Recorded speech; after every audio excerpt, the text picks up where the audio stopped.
संत श्रेष्ठ तुकाराम महाराजांचा हा संप्रदाय गाथेमधील 1230 क्रमांकाचा अभंग आहे. हिंदू संस्कृतीमध्ये चातुर्वर्ण्य प्रणाली सांगितली गेलेली आहे. त्यामुळे त्याबद्दल बराच उहापोह झालेला आहे. त्याबद्दल आपण चिंतन करायची आवश्यकता नाही. परमेश्वर हा एक स्वरूप आहे. परंतु सद्य परिस्थिती सुद्धा समाजामध्ये पुरातन कालापासून प्रत्येकाला कार्यानुसार काम दिलेले आहे.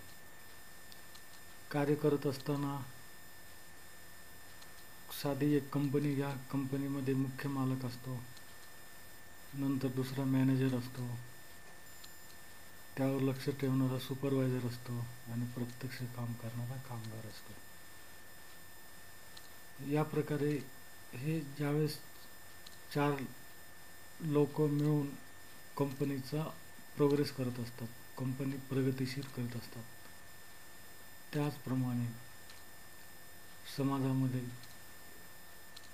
महाराजांनी ब्राह्मणाबद्दल, ब्राह्मण समाज हा समाजच आहे, त्याबद्दल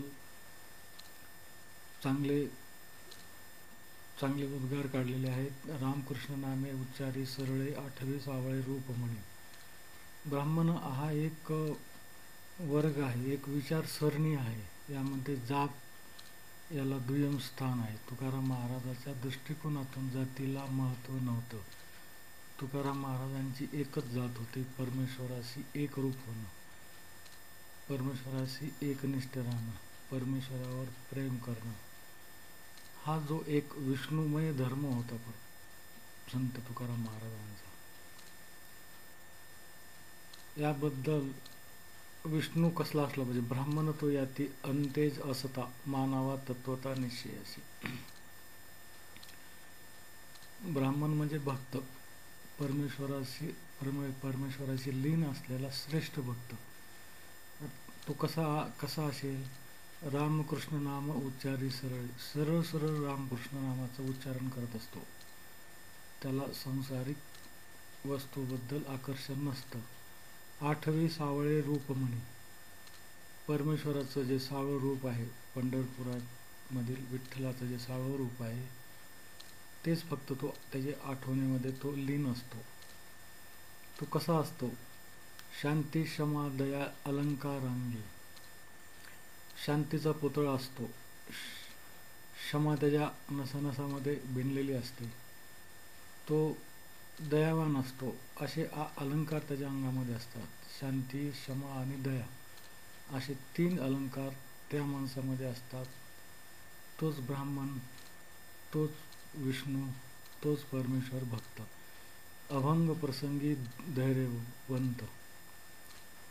प्रसंगी परमेश्वराबद्दल गुणगान गाण्यासाठी अभंगातून परमेश्वराची स्तुती करेल आणि तोच धैर्यवंत असतो. तुका म्हणे गेल्या षडवर्मी अंगे, सांडून या मग ब्रह्मजितो. आणि तो कसा असतो? त्याच्या अंगातल्या सर्व षडवर्मी संपलेल्या असतात. जे प्रत्येक माणसामध्ये एक प्रकारची उर्मी असते, सांगण्याची उर्मी, करण्याची उर्मी, बोलण्याची उर्मी. ह्या सर्व ज्या षडउर्मी आहेत माणसाच्या अंगातल्या, त्या सगळ्या संपलेल्या असतात. तो सरळ शांत, शांती क्षमा दया अलंकारांगी. याप्रमाणे तो शांतीचा पुतळा असतो, क्षमावान असतो आणि दयावान असतो. असा जो ब्राह्मण परमेश्वराचा भक्त आहे, तो ब्राह्मण आहे, अशी महाराजांची व्याख्या केलेली आहे. महाराज विशिष्ट जातीबद्दल, धर्माबद्दल, विशिष्ट जातीबद्दल महाराजांनी कुठेही जास्त त्यांचा फक्त एकच धर्म होता, परमेश्वराशी लीन होणारा जो आहे तो ब्राह्मण. ब्राह्मण तो याती अंतेज असता, मानवा तत्वाचा निश्चयाशी. रामकृष्ण नाम उच्चारी सरळे, 8वे सावळे रूप म्हणे. असा जो ब्राह्मण आहे, जो विष्णू भक्त आहे, परमेश्वराशी ज्याची नाळ एकनिष्ठपणे गुंतलेली आहे असा तो ब्राह्मण सर्वश्रेष्ठ आहे आणि त्याचा अंगीकार केला पाहिजे. या प्रमाणे परमेश्वराशी माणसाने एकनिष्ठ राहिलं पाहिजे.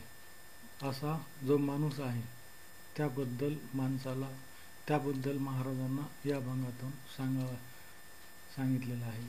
विशिष्ट जातीबद्दल महाराज कधीही सांगत नाही. महाराजांनी कधीही जाती धर्मामध्ये तेढ निर्माण केलेली नाही. महाराजांना शांतीचा तुकाराम महाराज हे शांतीचे पुतळे होते.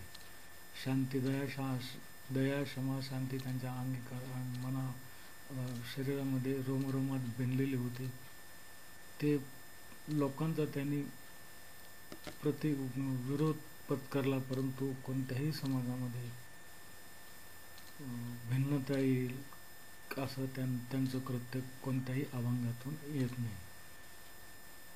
त्यांचा फक्त परमेश्वराशी एकनिष्ठपणा, परमेश्वराची भक्ती हाच त्यांचा धर्म होता, बाकी सर्व अधर्म होते. त्यामुळे महाराजांच्या अभंगाबद्दल चांगल्या माणसाबद्दलच, चांगल्या भक्ताबद्दलच त्यांनी चिंतन केलेलं आहे. विशिष्ट जातीबद्दल, विशिष्ट विचाराबद्दल त्यांचं चिंतन नाही. त्यांचं चिंतन फक्त परमेश्वर विठ्ठलाच्या भक्तीशीच निगडित असं होतं. याप्रमाणे विष्णू भक्ताची व्याख्या या अभंगातून महाराजांनी केलेली आहे.